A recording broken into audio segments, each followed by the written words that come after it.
are back, and remember, all of the recipes that you've seen John make today are easy for you to do at home, and they're on our website, bringingithome.com. But I really want to talk about these oysters and how everybody loves oysters. One of the tough things that I think we have today is availability of oysters throughout the country from the Louisiana Gulf because of one of the tragedies we've had recently, the big oil spill. And even though the Gulf has been totally cleared up, but remember that all fin fish and shellfish like shrimp, if there's a toxin of any kind or anything that happens in water, they just swim away. Poor oysters, they can't do it. They just have to hang there.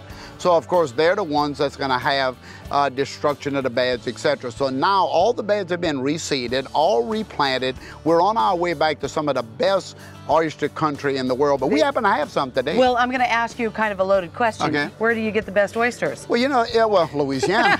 I was waiting for that. We still have about 60% of our beds out, but we're coming back slowly. We're gonna make a stuffing here, and look at these ingredients, right? I'm stuffing the oyster with chopped artichoke hearts right here, and then I have olive salad. You familiar with olive salad? It's like an antipasti. Exactly. So you ready to go? Okay. What about a little butter here? You know we got. Am I doing all of it? Yeah, go ahead and put it in there. Absolutely, put it in there. Oh, and you can go in with all the seasonings, the onions. Okay, so we have the celery, now the 2 bell peppers. Now, what makes the Trinity so important? We're basing everything in Louisiana on flavors. Okay, garlic, come on, girl. We got to get our garlic in there. And you notice how much garlic I'm putting in? I'm putting in a lot of garlic. Let's go with the artichokes.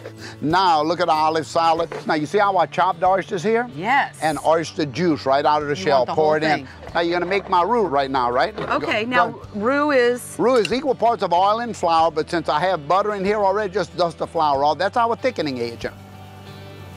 Let's go a little Worcestershire sauce here. About a couple tablespoons of cream, green onions. Just a little touch of nutmeg goes into it as well. Now your herbs, that's your Italian herbs. Now you can dust in a little breadcrumbs. And I'm going to turn this off because I have some already made, as you well know. Take a look at this. That's the oysters in the shell. Wow. Now it's sitting on a little rock salt that has flavor. You see all these things in there? Yeah, what is in there now? Well, we have a little star anise. We have the rock salt. We have the black and red peppercorns. We have, you see the nutmeg right here? Right. A lot of great flavors in. Now you give me a little ball of that. Get my hands ready. A little bit more. Give me an Italian ball. There you go. Okay. Then you take the whole bowl. I'm going to take this and I'm going to put it right over the oyster in the shells. 350-degree oven over rock salt for about 30 minutes. And it's going to be a great appetizer for an entree. You can put it next to a bowl of oyster and artichoke soup as a little condiment to go with it. Is there anything you can do with these? Yeah, but we can't talk about it here. Huh? You want to see what it looks like when it comes out of the oven? Of course. Waiting for it. Take a look at this right here, how beautiful that is. What did you put? There's a little bit of lemon on there. That's a curlicue of lemon, a little curlicue of basil. Okay, big question of the day, and I haven't even prepped you for this.